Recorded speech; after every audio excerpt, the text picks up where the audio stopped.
Satish, are you Yes, ready sir. For your report? And moreover but ఏమైందంటే దినేష్ కుమార్కు సంబంధించిన ఒక విషయం మనం బయటకు వచ్చింది. దినేష్ కుమార్ మీద రాజద్రోహం కేసు నమోదు చేయాలని వచ్చారు.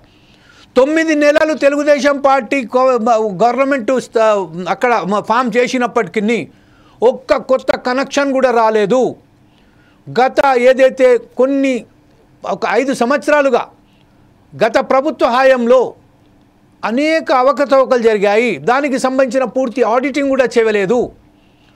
ప్రభుత్వానికి రావాల్సిన ఏదైతే ఉన్నదో ఆ ఆదాయాన్ని గండిగొట్టారు.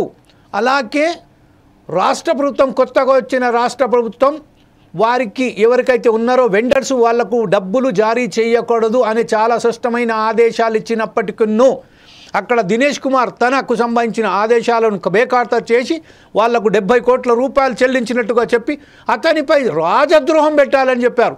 దీని మీద పూర్తి సమాచారం ఏంటి? గ్రౌండ్ రిపోర్ట్ ఏంటి Satish? Good morning. Very good morning.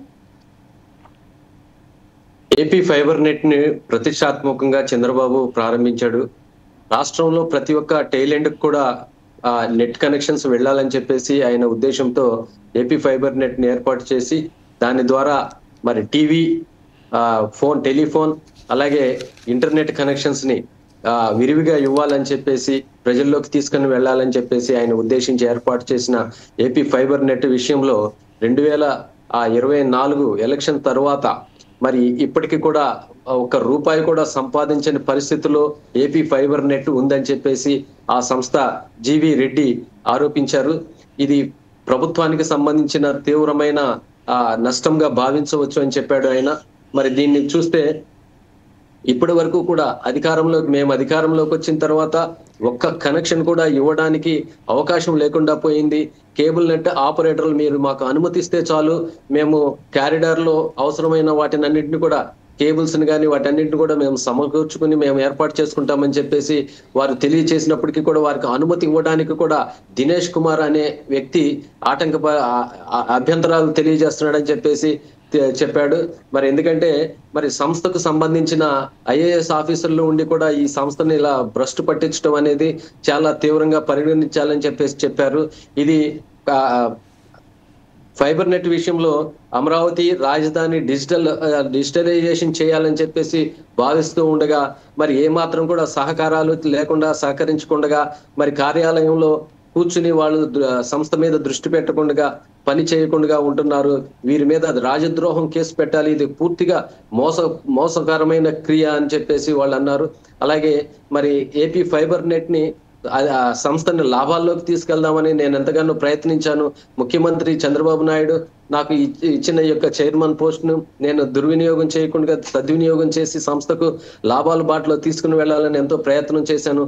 అయినప్పటికీ కూడా అధికారులు ఏమాత్రం కూడా ఖాతరు చేయట్లేదు. డిసెంబర్ 24వ తేదీన తాత్కాలిక ఉద్యోగులు, పనిచేయని ఉద్యోగులందరినీ కూడా తీసివేయమని చెప్పేసి బోర్డు మీటింగ్ లో తీర్మానం చేసి దాన్ని అధికారులకు పంపించినప్పటికీ కూడా ఇప్పటికీ కూడా దాన్ని అమలు పరచలేదు. ఆల్రెడీ జనవరిలో జీతాలు ఇచ్చాము, ఫిబ్రవరిలో ఇంకా 4 రోజులైతే ఈ ఫిబ్రవరి జీతాలు కూడా వారికి చెల్లించాల్సిన అవసరం ఉంది. డబ్బులు సంపాదించకపోగా ప్రజాధనాన్ని దుర్వినియోగం చేయడం జరుగుతుంది. ఈ విషయం మీద తీవ్రంగా పరిగణిస్తున్నాను. ప్రభుత్వానికి నేనేదో వ్యతిరేకంగా నేను మాట్లాడుతున్నానని కాదు, సంస్థను అభివృద్ధి చేయాలనే ఉద్దేశంతో ఉంటే కనీసం దినేష్ కుమార్ అనే వ్యక్తి నా మాటలను ఖాతరు కూడా చేయట్లేదు. మంత్రి ఇచ్చిన సమయాన్ని కూడా ఈ దినేష్ కుమార్ అనే వ్యక్తి ఈ ఫైబర్ నెట్ సంస్థని సమయం కేటాయించకుండా మరి తన యొక్క ప్రైవేట్ వ్యాపారాలు చేసుకుంటున్నాడో ఏం చేస్తున్నాడో తెలియదు. సంస్థకు మాత్రం తీవ్రంగా నష్టం వాటిల్తుంది అని చెప్పేసి ఆయన తెలియజేశారు. జిఎస్టీ విషయంలో ఇప్పటికే ఆలస్యమైన ఆ యొక్క రుసుముని 370 కోట్ల రూపాయలని ఫైన్ గా వేసింది జిఎస్టీ. మరి ఆ విషయం కూడా నాకు తెలియచేయలేదు. నాకెవరో తెలిసిన వారు వ్యక్తులు ఈ విషయం మీద ప్రస్తావిస్తే నేను అధికారులను ప్రశ్నించి ఆ సమాచారాన్ని చేపట్టుకుంటే ఇది వచ్చి దాదాపుగా 2 నెలలు అయ్యింది. అప్పటి నుండి కూడా అది పెండింగ్ లో ఉంది. ఆ విషయాన్ని కూడా సంస్థ చైర్మన్ అయినా నాకు తెలియచేయలేదని చెప్పేసి ఆయన తెలియజేస్తున్నారు. ఈ విషయంలో 3 అధికారులను ఇమ్మీడియట్ గా టెర్మినేట్ చేస్తున్నామని చెప్పేసి తాను ఆదేశించినా సరే వారిని ఇంకా అది అధికార ఆఫీసులోనే కార్యాలయంలోనే వాళ్ళని కొనసాగిస్తున్నారని చెప్పారు. మొదటి వ్యక్తి పప్పు సత్యరామ భరద్వాజ్, ఈయన చీఫ్ టెక్నికల్ ఆఫీసర్. ఈయన ఏమాత్రం కూడా ఆ కార్యాలయం మీద దృష్టి పెట్టకుండా మరి ఈ టెక్నాలజీకి సంబంధించిన అభివృద్ధి పనులను కూడా ఏమీ చేయలేదు. ఇప్పుడు కంటే కూడా గత ప్రభుత్వంలోనే నెట్వర్క్ బాగుంది అని చెప్పి కేబుల్ ఆపరేటర్లు చెప్తున్నారు, వారు కంప్లైంట్ చేస్తున్నారు. ఇప్పటికీ కనీసం ఒక్క కనెక్షన్ ఇవ్వడానికి కూడా మాకు అధికారం లేకుండా పోయిందని చెప్పేసి ఆయన వాపోయారు. ఎందుకంటే సంస్థ తరపున ఆయన సంస్థను అభివృద్ధిలోకి తీసుకురావాలని చెప్పేసి తరచుగా సమీక్షలు నిర్వహిస్తున్నా కూడా వాటిని ఏమాత్రం కూడా ఖాతరు చేయట్లేదని ఆయన చెప్పారు. అలాగే గంధం శెట్టి సురేష్ బిజినెస్ హెడ్ గా ఉన్నాడు. సతీష్, ఇప్పుడు ఏదైతే ఉన్నదో సిటిఓ, అలాగే బోర్డ్ హెడ్ ఎవరైతే ఉన్నారో, అలాగే ప్రొక్యూర్మెంట్కి సంబంధించిన డిపార్ట్మెంట్కి సంబంధించిన ఒక అధికారిని తీసివేయాలని ఆదేశించినప్పటికీ దినేష్ కుమార్ వాళ్ళను తీసివేయలేదని చెప్తున్నారు. అలాగే ఎవరైతే కాంట్రాక్ట్ ఎంప్లాయీస్ ఉన్నారో వాళ్ళను కూడా తీసివేయాలని చెప్పారు. ఈ తీసివేతలు ఇంకా వాళ్ళ కలిపివేతలు సంఘంగా ఒక బ్రహ్మాండమైన ఒక సంస్థ ఆంధ్రప్రదేశ్ స్టేట్ ఫైబర్ నెట్ కుప్ప కూలిపోతుందన్నట్టుగా మనం భావించవచ్చా?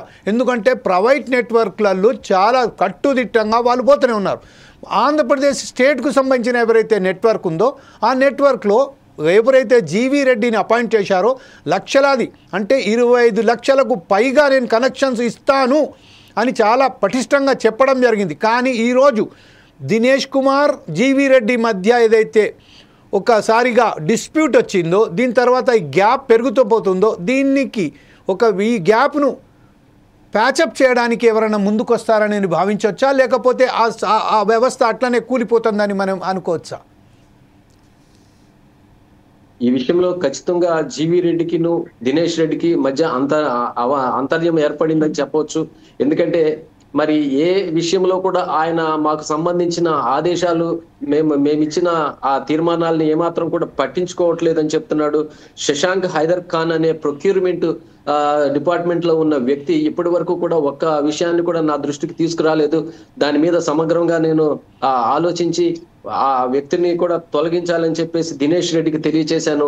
అయినప్పటికీ కూడా ఆయన ఏమాత్రం కూడా ఖాతరు చేయలేదు. సంస్థకు నష్టం పాటిల్లే విధంగా ప్రవర్తించే వారు ప్రతి ఒక్కరిని కూడా తీసివేయడం జరుగుతుందని చెప్పాను. అలాగే 410 మందిని నేను తీసివేస్తే వారిని కూడా ఇంతవరకు కూడా టెర్మినేట్ చేయకుండా కనీసం సంతకాలు పెట్టడానికి కూడా ఆయనకి సమయం లేదు అని చెప్పేసి ఆయన వాపోయారు.